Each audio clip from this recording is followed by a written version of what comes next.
ezindaweni zonke. Siyambonga uNkulunkulu ukuthi usesivusile ekseni.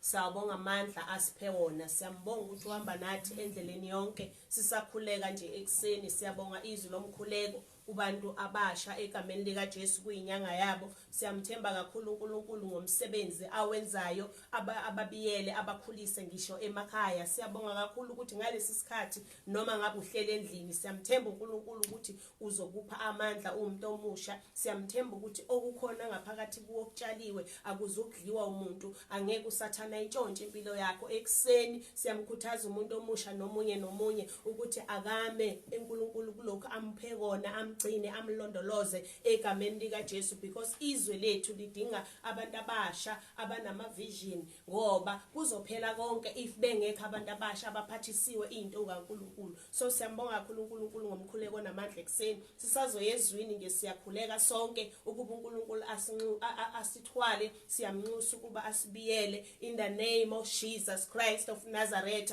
Baba wethu ongcwele siyakubonga.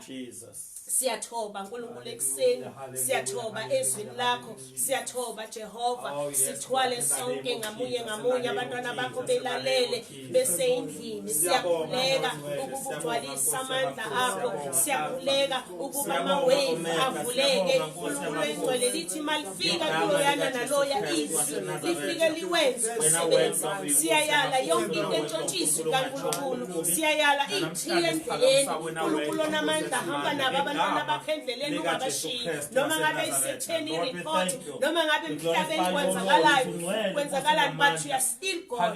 Siyathemba kakhulu namanje Baba siyezwini lakho alizukuntshontshwa yilutho. Izwi lakho lingelakho, wena Baba uyaligcina uyalilondoloza. Baba sikhulekela ukuthi lingabuyi lilambatha, malifike kulo yamphefumulo bese liyapheleliswa, bese liyawenza umsebenzi egameni lika Jesu. Wena uNkulunkulu wethu ongcwele siyakubonga zikhathi zonke ukuthi uhamba nathi njalo, awuguquki awujiki. uNkulunkulu onamandla thatha udumo lukufanele lungo lwakho. Baba wethu ongcwele nanya umntwana wakho ngomunye nomunye uNkulunkulu engcwele, abanye baseyimene engafani nezabanye, kodwa siyakhuleka ukuba ubapha amandla. Izwi lakhe lizowa njengamanje malehlele emhlabathini ovundileyo egameni lika Jesu waseNazaretha. Biyela umntwana wakho uNkulunkulu engcwele akhulume inhliziyo yakho, mase lifikile izwi lakho sizwe ukuthi ubukhuluma nathi. Baba wethu onamandla, we give you all the glory, we give you all the praise. Ekseni nje Baba siyabonga ukuthi usivusile, siyabonga Moya Ngcwele ukuthi ukhulumisana nezimpilo zethu, sinika ithemba njalo. You guide us kukho konke right now Baba. Siyabonga ukuthi izwi lakho lihle lithembekile. Khulumisana nathi Nkosi, siyathoba egameni lika Jesu waseNazaretha. Baba wethu ongcwele ungcwele, usisake Baba umntwana wakhe esezoma phambi kwakho, mbiyele khuluma ngaye engathi awukazi ukhulume egameni lika Jesu. Asishayeni izandla ezinkulu bazalwane ubaba umfundisi eseza ngaphambili ngezosipha izwi. Amen. Hallelujah, hallelujah, hallelujah. Siyabonga kakhulu umkhuleko onamandla umama akasiphe wona egameni lika Jesu Kristu. Amen. So ke bazalwane, namhlanje ngifuna nje ukuba ngibingelele kuna nonke egameni lika Jesu ukuthi uNkulunkulu umuhle, uJehova uyaphila. And then ngifuna ukuthi njena kulabo mhlambe abakude ngithi uNkulunkulu uyanithanda, even nalabo who are listening from ilokhuzana WhatsApp, who are listening from Zoom app. So uNkulunkulu uyanithanda, uNkulunkulu kanye nani, uNkulunkulu khona ekhaya lakho, uNkulunkulu khona ngaphakathi empilweni yakho, uNkulunkulu nawe. Amen. Hallelujah. Amen. Akoshaya izandla lapho khona ekhaya uNkulunkulu uba uphindwa sipho usuku. Amen. Uthi lo mhlabelele, he allowed us to come together one more time. Amen. So siyambonga uNkulunkulu. Bazalwane, namhlanje the title engizakhuluma ngayo ngizothi egameni ngizothi bazalwane i-title ezokhuluma ngayo ngizothi the will of God. uNkulunkulu une-will, uNkulunkulu une-desire yokusibona siphumelela. So namhlanje all I want to say is this: there is a will of God, intando kaNkulunkulu. Amen. So ke namhlanje sizokhuluma ngayo, but into sizokhuluma ngayo asizukubheka from ukuthi yini intando kaNkulunkulu ngawe, but sizobheka ukuthi injani intando kaNkulunkulu or inani intando kaNkulunkulu. Ake ngiphinde futhi lapho bazalwane, I know ukuthi in your life there are some people who have prophesied telling you about the will of God concerning your life, but namhlanje ngizothi ngizokhuluma intando kaNkuluNkulu injani or isima kanjani intando kaNkuluNkulu. Amen. Angathi umyayizwa nje but Joyce siqhubeke ukuthi intando kaNkuluNkulu injani. Hallelujah. I know ukuthi uNkulunkulu unentando anangayo usumhlabelele intando emnandi. Amen. But namhlanje there is a God's will concerning your life, and you need to understand intando kaNkulunkulu concerning your life. Umama useshilo namhlanje ilanga or inyanga yabantu abasha. We know here in South Africa ukuthi ngoJune it is the youth month, and then I believe not even our lives will be transformed. Nathi saguquka nathi swaba abantu abasha egameni lika Jesu Kristu. Amen. Amen. Hallelujah. And I know the will of God ayive iyihle. The will of God ayive ibalekile and iphelelisiwe egameni lika Jesu Kristu. Amen. So masifundi izilankulunkulu sakufunda lapha ekhaya ngisabingelela nje ngizocela ukuba sifunde izilankulunkulu sofunda incwadi the book of Romans chapter 12. We'll read verse number 1 and verse number 2, because we need to understand the will of God. We need to understand before you accept any prophecy, before you accept anything abantu abayishoyo, you need to know the will of God. It challenges now. A lot of people do not understand the will of God. Amen. Amen. Hallelujah. So bazalwane ngizophinda futhi ngisho ndaba le ngiyacela le namhlanje uyibambisise, because yes mhlambe next week we might not go back to this topic, but if you can understand this portion namhlanje, and then kuzoba easy to know iplan kaNkulunkulu concerning your life. Amen. Amen. Hallelujah. God is good. All the time. And all the time. God is good. Hallelujah. Amen. So sizofunda abantu izilankulunkulu esofunda khona. We are reading from the book of Romans chapter 12. We are reading verse number 1 and verse number 2. Verse number 1. I'm reading from the New Living Translation. It's again. And so, dear brothers and sisters, I appeal with you to give your bodies to God because of all He has done for you. Let them be a living and holy sacrifice, the kind He will find acceptable. This is truly the way to worship Him. Verse number 2. Don't copy the behavior and customs of the world, but let God transform you into a new person by changing the way you think. Then you will learn to know God's will for you, which is good and pleasing and perfect. Hallelujah. So bazalwane, before we go any further, ngifuna ukuthi you need to understand this portion of scripture. Ukuthi to know that God's will concerning your life, there are things that you need to understand. Nekumele uzenze. Nabe sibheka la eqaleni uthi umpostoli Paul into yokuqala, we need to take these bodies, imzimba yethu, we need to give to God. And we need to buy them zimba, siyithathe, siyinikeze and present it to God, a living sacrifice. Ngifuna ukuthi ke namhlanje ake uqondele ukuthi le mzimba kudinga sinikele uNkulunkulu imnikelo imihlatshelo ephilileyo. Inkinga khona, the reason why we don't understand or we don't know the will of God concerning our life is because imizimba yethu ingeyethu, akuyona kaNkulunkulu.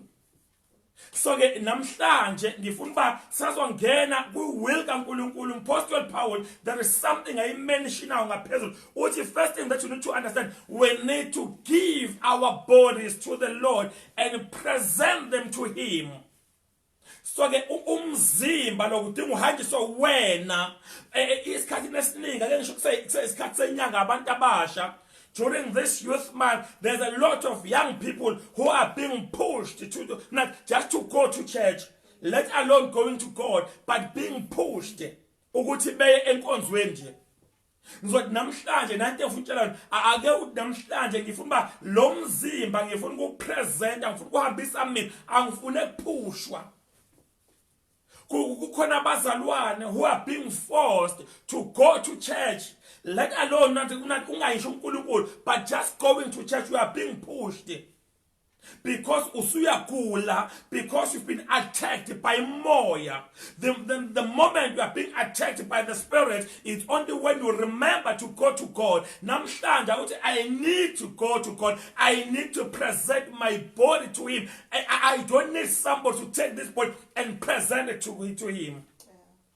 At Apostle Paul, we don't need to copy the standard of this world. So namhlanje ke ngisho lokubazana 90 khona abantu basemhlabeni bayayithatha lemzimba yabo beyihambise kubantu abathile, and then labantu abathile they can jump fire, then imzimba yakhe ingagcatshwa kwenza. Why? Because bayinikele imzimba eyintweni abazenza. But uMaster Paul, we do not need to copy those standards. So then all you need to do is to take this body, uye uNkulunkulu uye phambi kwakho, uphakamisa izandla zakho uthi Nkosi ngize phambi kwakho ngizonikela umzimba wami. Hallelujah. And then laphana uma wehla kulo verse number 1 athi uMaster, that is a reasonable sacrifice ongayenza. That's a kind of worship ongayenza.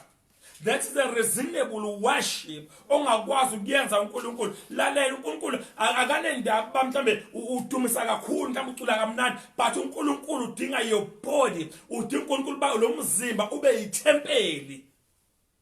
Usho njalo Apostle Paul in the book of Corinthians uthi ene lemzimba yethu anazi yini. Don't you know that your body is the temple of the Most High God? So then namhlanje you need to present it to God. Let God use your body. Don't let somebody to use your body, but let God to use your body.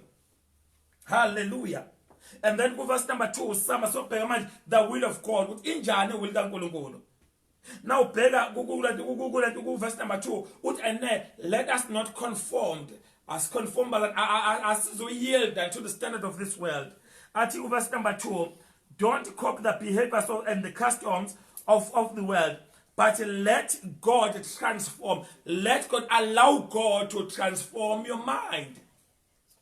Bazalwane, into basikwazi ukubona iwill kaNkulunkulu. See, understand the will kaNkulunkulu. There's only one thing that you need to do. You will need to let your mind be transformed. So change the way you've been thinking before. Shintsha indlela okade ucabanga ngayo before. The moment you shift indlela that you've been thinking ibekade uyisebenza ngayo before, it's only when you'll see uNkulunkulu enza umsebenzi empilweni yakho. And it's only when you will see and understand and know the will of God concerning your life. Hallelujah. Amen. Hallelujah. And then he actually but let God transform you into a new person. Bazalwane, the God's will you will never understand uma ngathiwa you are still an old person. So then namhlanje bazalwane, we need to change the way esicabanga ngayo. You need to change the way izinto zenza ngayo. And then inkosi ngidinga ukuba ngithole understand your will concerning my life. Eyakho intando. Osho mhlawumbe eyama inqotshwe bese ba yakho Nkosi. Hallelujah. Kuzonqotshwa intando yomuntu namhlanje. Intando yomuntu izonqotshwa ekaNkulunkulu ezophakanyiswa egameni lika Jesu Christ. Amen. Amen. Hallelujah. Ati into a new person by changing the way you think. And then be part ati then you need not to copy the standard and the customs of this world. Number 2, you change the way you think. It's only when uzo understand something. I guess I'm so uthi then you will learn to know God's will for you, which is good, number 1, number 2, which is pleasing, and which is perfect. So ke namhlanje bazani ngifuna ke sibheke ukuthi intando kaNkulunkulu ayive iyinhle. God's will is good. So all the intentions uNkulunkulu anawo ngempilo zethu, they are good.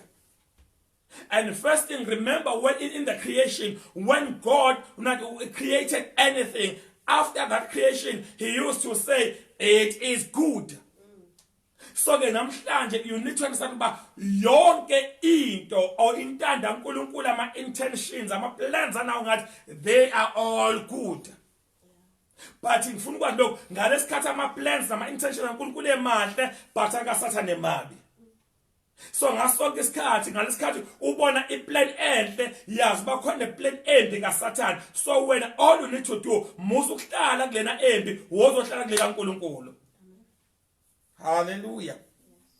I guess bege bazalwane ngifuna sibheke kakhulukazi this plan of God elikaNkulunkulu, they are good. So but uNkulunkulu esimkhonzayo uyakwazi uba ashintshe indlela ecabanga ngayo, awushintshe obaba umfundisi. And then I may preach unto you right now, but I will never ever change the way you think. All you need to do is to allow the Holy Spirit to transform you. Allow God to change the way you think. Mina nginawo amandla but uNkulunkulu uzokwazi ukwenza. Amen. Hallelujah. So ke ngifuna ke sibheke la sobheka the plan kaNkulunkulu bamahlanganani. uNkulunkulu nama plans amahle ngempilo zethu. uNkulunkulu uhlale njalo ecabanga into ezinhle ngempilo zethu. Uyazi bazalwane ngifuna namhlanje ngoba ngithe namhlanje ngifuna ba ngi-unpack then so besiqhubeke naso siqedele ake ubheke la into engifuna uyibheke nathi bazalwane khona into engayibuka ngabuka i-orange. I know now it's winter like South Africa vele, so ngalesikhathi ubuka i-orange likhave something enhle orange ngaphandle and then ama pills akhona. But into engimangaza noma ngalihle kanjani but uma ngathi ama pills amakhasi akhona you will find ukuthi liyababa. Ake ngisho ngisho but ngasikhathi uthola amakhasi ayababa awamnandi but kumele uhlubu ke ngaphakathi. So nawe namhlanje kungenzeka kuba uzula abantu bekhuluma, people have been prophesying over your life but into eyinkinga akukho kwenzekayo. Wena namhlanje into engifuna uyibambisise, you need to know ukuthi uNkulunkulu unentando enhle ngawe. uNkulunkulu lokho ngaphandle uyakubona, the prophecy uyayibona but into ekhona ukuthi ufuna ukuperforma izwi lakhe. uNkulunkulu ufuna ukuthi izwi lakhe ulizwe bese uyalenza. The moment uqala ukulenza laNkulunkulu is when you want to understand the will kaNkulunkulu. Let's beg bazalwane. So namhlanje futhi kuprophecy is prophet or that prophecy it's something ekade ifika i-orange inamakhasi but whether you need the word lengaphakathi uNkulunkulu ashoyo concerning, you need to know what is the will of God. Namhlanje ngifuna unpack so keep that pill so keep lela khasi siyalikhipha tibethe sifuna ubona iyini will kaNkulunkulu. Hallelujah. Before somebody, I just beg the book of Thessalonians chapter 5 verse number 18.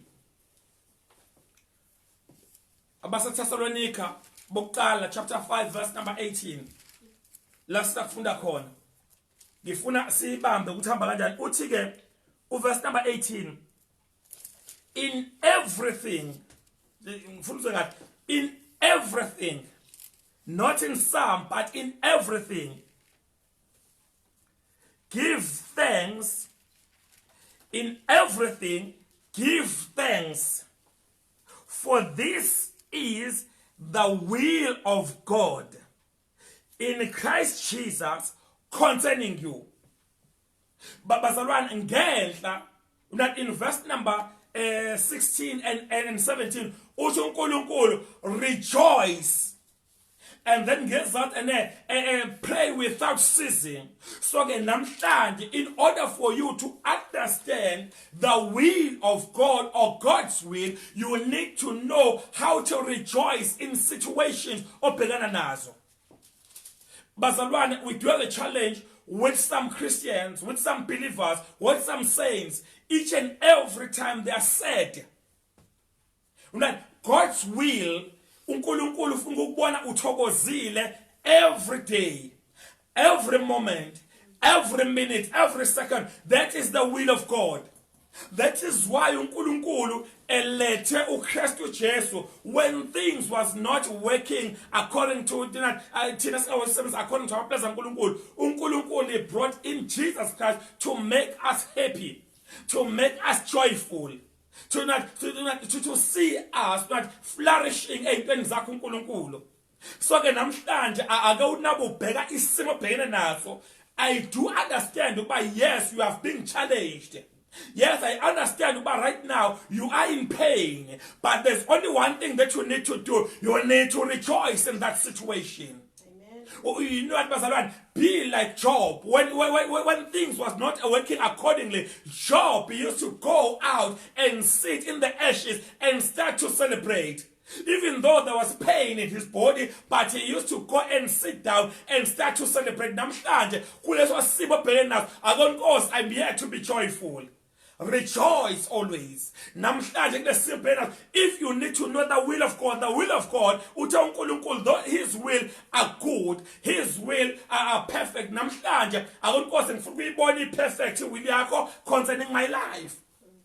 Yes, uSatan is attacking me left and right. Kodwa namhlanje angizobheka ba uSatan uthini, into engizobheka uthini uNkulunkulu ngempilo yami. Uthe uNkulunkulu, I know the plans I have for you. I have plans to, oh my God, namhlanje uNkulunkulu, I have plans to prosper you. Amen. Baba mkhulu, you've been nami ayona ngisengakwazi prosper. Lalela, uNkulunkulu akabuzi kumuntu ayizokwenza, uyazenzela yena. Namhlanje you need to know the plans, the will of God. They are good, they are not evil. Namhlanje ngifuna sibambe we understand ukuthi his plans are good, his plans are pleasing, his plans are acceptable, his plans are perfect. Uthi ke lana uMapostle Paul ku Thessalonians uthi ene lapho uthi ene thina all we need to do in everything give thanks. Namhlanje ake uye kukhala. Yes, I understand that there is pain in your life, but ake uye kukhala namhlanje. Baba umkhulu, I understand pain in life. I'm so glad by you understand because bengizokuzwela ngize ngikhalise namhlanje uthi uMapostle Paul ngomlo uNkulunkulu ngomlo uMapostle Paul uthi njengamanje there's only one thing you need to do, give thanks. Amen.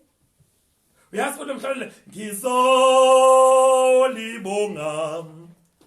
ngizolibonga elakho igama. Lalela awulibonga ngoba kukuhle. When all you need to do, bonga igama likaJehova ngalesikhathi. Esimeno phakathi kusona, give thanks.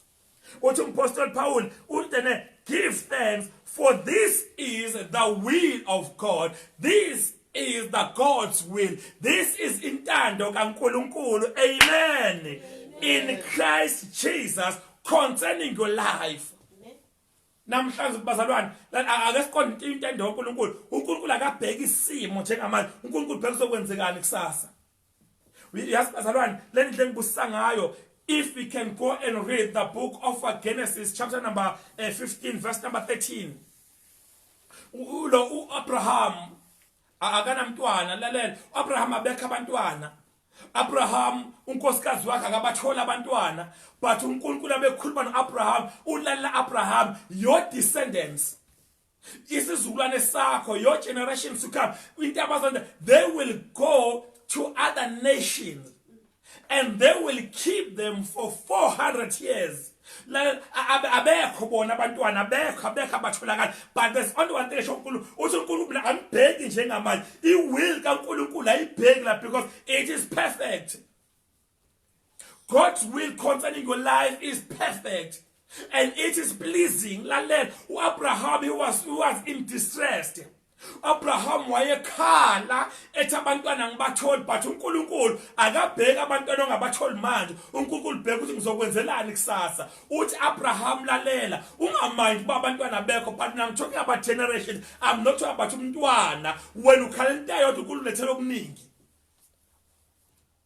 uthi Abraham la uthi Abraham anginabo abantwana ngibathola abantwana uthi uNkulunkulu lalela Abraham wena Abraham njengamanje there's only one thing engizakuyenza empilweni yakho na into engizakuyenza labantwana obafunayo the generations to come bazake bebe khona nasebebaningi bazakuhamba behambe be eGibhithe and then they will stay there for more than 400 years uNkulunkulu umntanga enzeke into eziyenzeke emva kweminyaka ngeminyaka nangempela bahamba baye eGibhithe siyazi in the book of Exodus nasebephuma they were 3 million.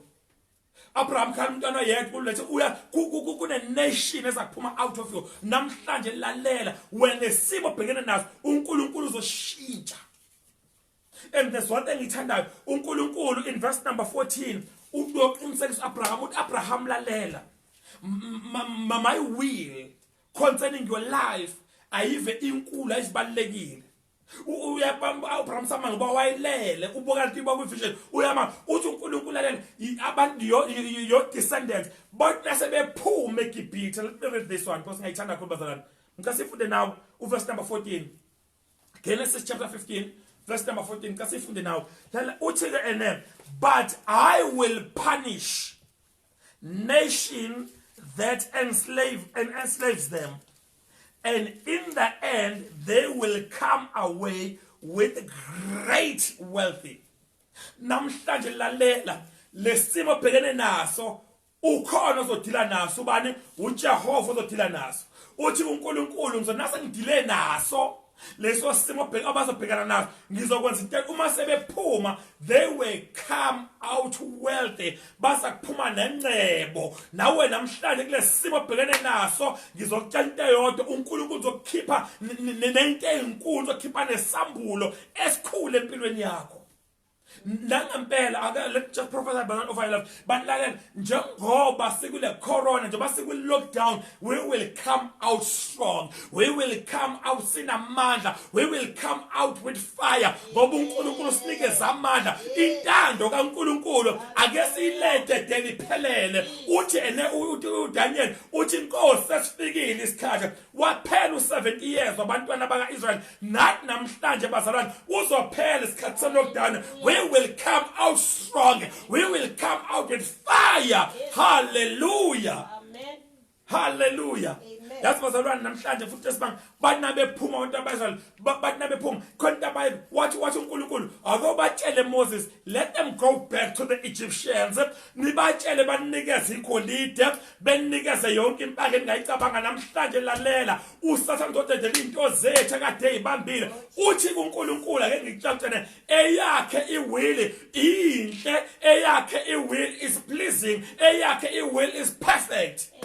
Nasebephuma la abazake bephuma nobumba ade bomba ngale itini abaphumanga nokuqilazeka but nasebephuma bathi bacela igolide bacela isiliva bacela wonke amajemo ngawacabanga namhlanje ngizothi nawe uSathane uma kudedela kade kubambile fortune but intanda uNkulunkulu nesenzeke impilo yakho will come out strong in the name of Jesus. Hallelujah. You are coming out. Right now you are coming out. And naso uphuma ngendlela okade ungene ngayo uphuma ngenye indlela. Hallelujah. Ngoba usahamba uthamba noJehova. Hallelujah. Abantu ngiyaweza lamandla ngamanje. Yes, basi kunabantu intanda uNkulunkulu embulekayo njengamanje uyayibona khona phela khona njengamanje khona phoya khona. Yazi into yababa lapha ekhaya akade bekubuka betkodwa bethi shame bethi kodwa uyini but ayikho into ezonokalalela intando kaNkulunkulu. The will of God concerning your life izoshintsha izimo namhlanje when you need to understand intando kaNkulunkulu. Lalela fona thes kwenzeka nje bakunjalo kwakwenzeke from uNkulunkulu wayekusho ngakenzeki uAbraham azange akubone ngamehlo enyama kodwa kwenzeka exactly the way uNkulunkulu asho ngakhona. Hallelujah. Hallelujah. Abazana namhlanje ngiyaweza lamandla uNkulunkulu uyawenza umsebenzi, uNkulunkulu uyayibonakalisa empilweni zethu egameni lika Jesu. Yazi bazalwane, uNkulunkulu into enye ngithandayo uma utofunda incwadi kaExodus chapter 13 and then sifunda verse number 16. Yazi uNkulunkulu, haleluya, uNkulunkulu ukhuluma ngelokhuza kakhulukazi. uNkulunkulu ukhuluma ngelento ngama-feast, ngama-festival azoba khona kwaIsrael. Uthi nangabe khuluma ngawo, uthi kulama festivals lawa there is something azokwenzeka. Uthi kulama festival wonke, uthi uma senifike eGibhithe you need to enjoy these 3 festivals.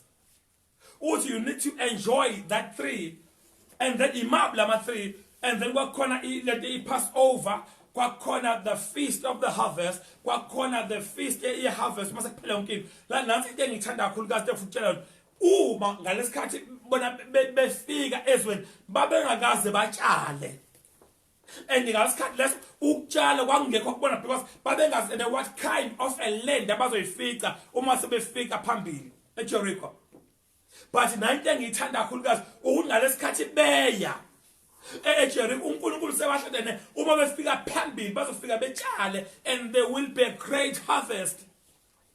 And uthi uNkulunkulu uma senifikile the moment inthola iharvest, and then this is what we'll do. Like namhlanje kuwena will kaNkulunkulu is to prosper you. Uthi uNkulunkulu, for I know the plans, for I know my will concerning your life. My will concerning your life is to prosper you. Namhlanje you need to understand uNkulunkulu. Start thanking uNkulunkulu. Qala umbongo uNkulunkulu ngalesikhathi. Baba umuntu ngimbonge kanjani? Uthanda Nkosi ukuthi umphosela akusho mina. Kuza uNkulunkulu, but give thanks. Give thanks, for it is the will of God in Christ Jesus concerning you. When all you need to do is to rejoice. You need to lift up your hands because ngiyabonga njengamanje uba konke kuzokwenza according to your plans. uJesu uma ngathiwa esesiphambanweni uJesu uthefana uthi inkosi ukuba kuyanga manje inkonzo kamshayidlule. But your will namhlanje masiyenze intando kaNkulunkulu. The more uyenza naNkulunkulu you will see how good it is. Namhlanje asi-understand uba yinhlanganani. It's because it asondele again. Uthe umpostoli Paul, let us not conform to the standard of this world. And I turned in your living society, to the behavior and the cultures and the customs. Namhlanje yonke imkhuba yasemhlabeni masingayenzi bazalwane. Amen. Yabona imkhuba yala injani? Imkhuba labantu ihamba ngokubona. But we as believers, we as abantu bokholwa, but asabi ngokubona. We don't walk by sight, but we walk by faith. Hallelujah. As best the way is not being out, but it's because when uzosibona namhlanje.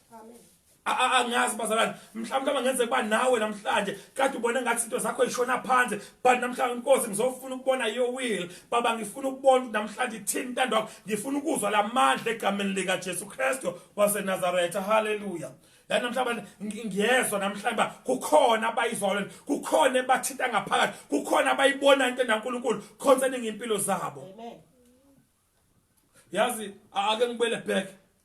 Namhlanje angazi kuba iliphi izwi elafundwa the day usindiswa. Angazi ba uNkulunkulu uthenge ngempilo yakho, but namhlanje uNkulunkulu uzokwenza umsebenzi. Yazi bazalwane namhlanje uNkulunkulu ufuna ukuthi understand ba iwill yakhe, but it is good. But nanti futhi angazi ukuthi uyibamba, it is good. Amen. Yabona intando kaNkulunkulu bani inhle. Namhlanje ngifuna uyibambe iyinhle. Angikhathali mathi ubone ngathi akuhambi kahle, ubone ngathi yakudelayisa, but intando kaNkulunkulu inhle. Yes Lord. Namhlanje ngifuna namhlanje ake sibheke uJesu uyofa, and we understand ukuthi manje njoba ngihamba ngesiphambanweni ngizofike ngibulawe. Uma ekhuleka ukuthi inkosi ukuba kuyangami ingabe ngithi let this cup pass. But uthi Jesu angikwazi, but mina ngeke ngikwazi ukwenza. Wayingabaleka uJesu, wayingabiza even ingelosi fike eqede bonke abantu. But uthi Jesu, but intando yakho Baba. namhlanje ngizothi nawe noma ngathi ubona ngathi akuhambi kahle but Nkosi but your will let it be done on earth as it is in heaven. Let your will be done in my life as it is as wenza before mhlaba usekela wangidala namhlanje athi Nkosi siyacela ukubona intando yakho. uJesu bazalwane wayengakwazi ukubaleka ngifuna ubheka ngasikhathi beza bazombopha wakhuluma izwi and then they all fell down. Why? Because he had power ngaphansi to do that. But Lord, let your will be done. Namhlanje ngizokucela ngizokuncenga bazalwane namhlanje I'm here not to plead with you. Ngithi Nkosi namhlanje ake siqinisekise ukuthi intando kaNkulunkulu iyona ezokwenzeka concerning impilo zethu. Intando kaNkulunkulu. Intando kaNkulunkulu. The God's will is good and perfect. uJesu azange abheke ubuhlungu. uJesu akazange abheke ukushayeka, but uJesu wathi njengamanje ngifuna Nkosi ukuba intando yakho yenzeke. Ungabona ngathi intando kaBaba njengamanje engathi ayihambi kahle.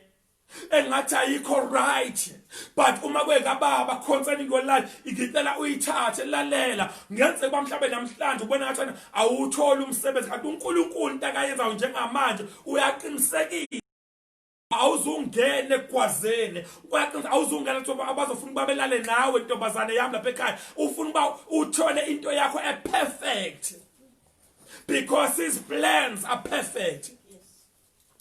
Namhlanje ngizokutshela ba uJesu wathi Nkosi, yes, I understand the pain that I have to go through, and it was not just a pain but it was an agony. Wadlula kwi-agony uJesu obuhlungu ngapheka obuhlungu. Yeah, if you just remember into yokuqala he was humiliated, being naked on that cross. That was a humiliation. But what, Baba, if it is your will, let it be. Now when I'm saying I go to Nkosi, your will, nothing else but your will. Let it be done on my life. Intando yakho Nkosi angifuni okunye, but I need ukuba kwenzeke intando yakho. Yes, ngifuna ukusimama uJesu from lapho ehlutshule ingubo zakhe. Number 2, baba and they mocked him but at the crown of thorns by bekhanda lakhe. That was a mockery, but uJesu angabheka that mockery. What, Baba, but your will. Nawe namhlanje ngenze kuba mhlawumbe liyasinda ikhanda ngenze bakubuhlungu wazokwenzani kodwa namhlanje Baba, let your will, Lord. Amen. Not my will but your will, Lord.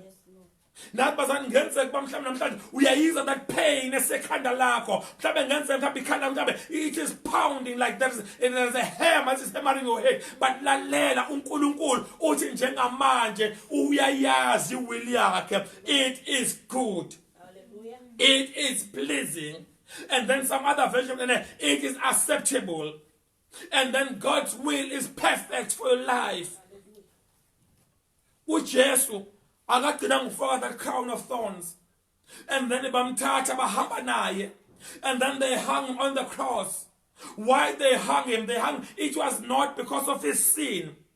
And but what Jesus, even though it's not my sins, but because it's your will, Lord. Now when I'm saying that, because it is your will, you are being punished because of your parents, because now they've done something now, and then say I go cost but your will.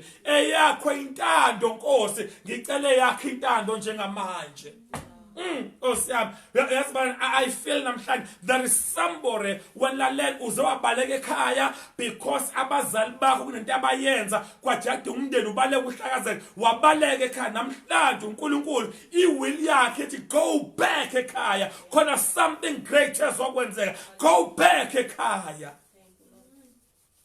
Baba siyabonga.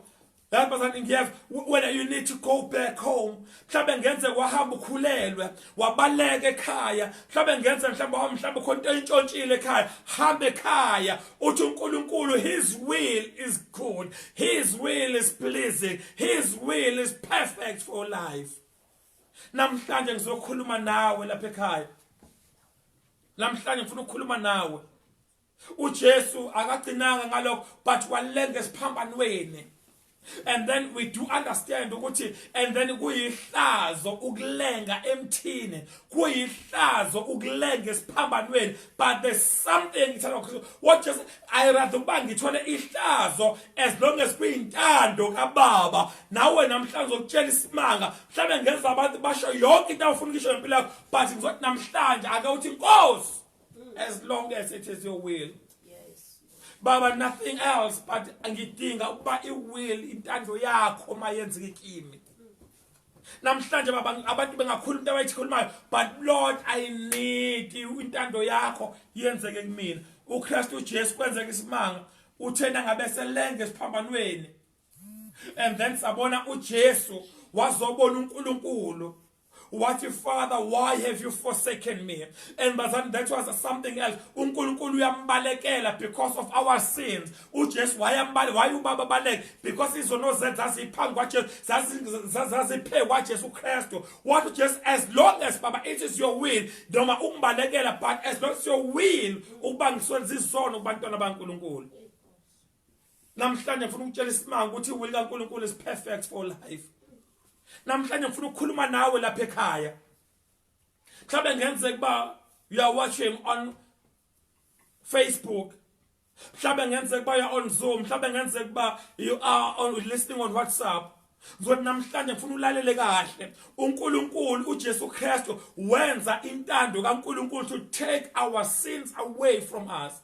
And then athi John, this is the Lamb of God that taketh away the sins of this world. Nawe namhlanje uNkulunkulu ufuna ukuthatha izono zakho.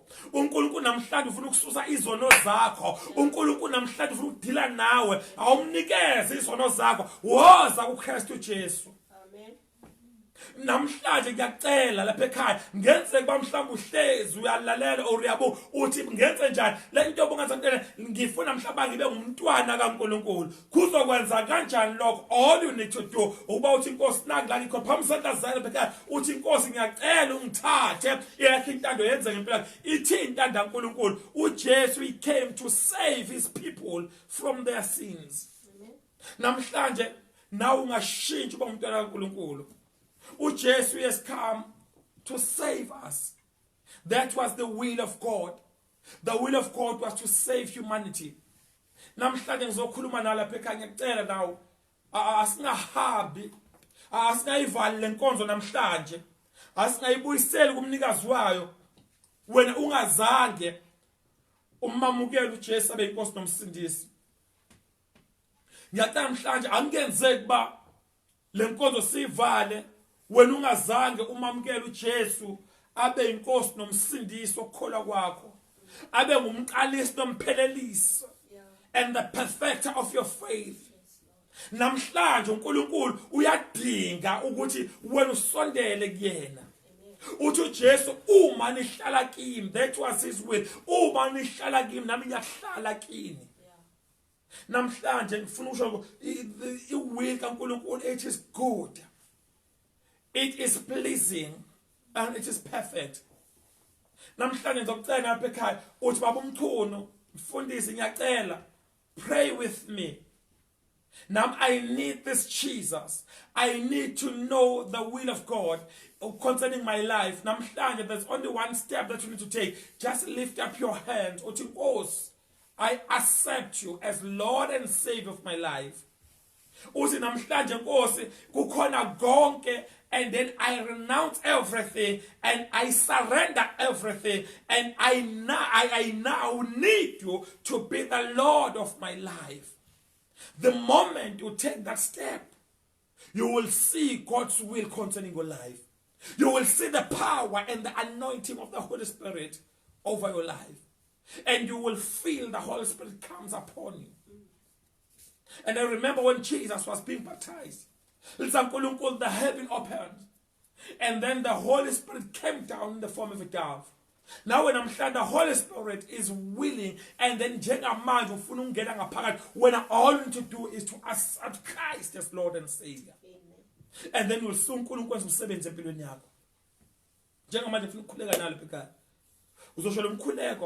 very shortly. And then uNkulunkulu uzombona umsebenzi emzobona intanda uNkulunkulu yenzeka empilweni yakho. uzobona uNkulunkulu eshintsha isimo sakho, uzobona uNkulunkulu ekunikeza amandla amasha egameni lika Jesu. Ngizokhuleka nawe lapha ekhaya. Uma kuwena loyo uthi baba umkhulu nami I need this God's will which is good, which is pleasing and which is perfect. Ngiyidinga. Dr. Manje lapha ekhaya uhlezi, just lift up your hands and then we'll pray this short prayer. And we'll see uNkulunkulu nentando yakhe ingena ngaphakathi kuwena. Abantu bazomangala. Mhlawumbe kade ungawuthola umsebenzi. Maybe the bad lucks have been following you wherever you go. But I believe namhlanje about the moment you accept Christ as Lord and Savior, your life will change. Even your mind will be transformed. And your spirit will be recreated. You will be able to discern the things of God. You'll be able to know. You'll be able to understand izwi kaNkulunkulu and the will kaNkulunkulu zokusebenza ngaphakathi kuwena. Ngizokhuleka nawe namhlanje. Sapha izandla zakho ekhaya. Ngifuna othi Nkosi Jesu namhlanje kuseni ngiyamukela intando yakho. Namhlanje eyami intando iyanqotshwa, eyakho iyona ezakusebenza empilweni yami. Suka namhlanje ngiyakwamukela njengenkosi nomsindisi wempilo yami egameni lika Jesu Kristu waseNazaretha. Amen. Mhlawumbe namhlanje ngikhuleke nawe lo mkhuleko. Mhlawumbe ngikhuleke nawe uyaqala ukukhuleka, mhlawumbe uyakhuleka before. Cela uma uthi ngempela ukhuleke sincerely. So cela ukuthi if ever you are on Facebook, you can inbox me. If you are on WhatsApp, you can send me a message. So namhlanje uNkulunkulu uyakuthanda ukuthandela uNkulunkulu. uNkulunkulu nawe. uNkulunkulu uyakuthanda, uNkulunkulu nawe. And I believe namhlanje umamkele uJesu as inkosi yomsindisi, uNkulunkulu will start using you immediately. Ngikazalinda. Abraham wathi uNkulunkulu kuyena, Abraham waphuma immediately, wamsebenzisa isikhathi leso. So nawe namhlanje uzokwenza umsebenzi empilweni yakho. And I pray ba uNkulunkulu akugcina kulondoloze ngasonke isikhathi egameni lika Jesu Kristu waseNazaretha. uNkulunkulu anibusisa emakhaya, uNkulunkulu abekanye nani. uNkulunkulu abekanye nani khona konke enikwenzayo egameni lika Jesu Kristu waseNazaretha. I believe ba uNkulunkulu nawe nonke abazalwane besinabo over Facebook, uNkulunkulu anibusise. uNkulunkulu uyanithanda, uNkulunkulu kanye nani, ahambe nani nihleze emakhaya, anivikele. Even the corona, just pray for bonke abazalwane who are affected and also infected by coronavirus. Baba uNkulunkulu oyingcwele egameni lika Jesu Kristu waseNazaretha. Baba saphambi kwakho nje uNkulunkulu ngumdala weinsuku. Baba, we believe and we stand upon your word. Right now, Father, we thank you, mighty God, ukuthi uyasikhipha otakwini as izwe. Baba, as umhlaba, Baba uzakusikhipha otakwini le-COVID. Baba, njengamanje usinikezela amandla. What Baba will be able to say to this mountain, be removed and cast into the sea. What Baba, if we believe in our heart, what kuzokwenzeka namhlanje uNkulunkulu oyingcwele, Baba esikulendlu, Baba, we believe and Baba siyahlangana sosho ngezwe lodwa ngoba uthe uma babili bevumelana naso sonke namhlanje uNkulunkulu manje basobonga ukuthi Baba this COVID iyahamba njengamanje iyasha ngegama lika Jesu. And Father, we thank you even nangalabo Baba baphilisayo each and every day. Baba be affected, Baba be infected by COVID. Right now, Father, we thank Baba. We have a philise egameni lika Jesu. Baba, I release your power. I release your anointing pillows up. Nginjama Baba yabagcoba ngenkazimulo yakho. Yabakhava ngenkazi lika Jesu. Busa abantwana bakho baphilise egameni lika Jesu Christ. We thank you. We give you glory. Praise, O Lord, in Jesus' name. Amen and amen. Hallelujah. Amen. God bless you. God bless you. uNkulunkulu anibusise nonke emakhaya. God bless you. Amen.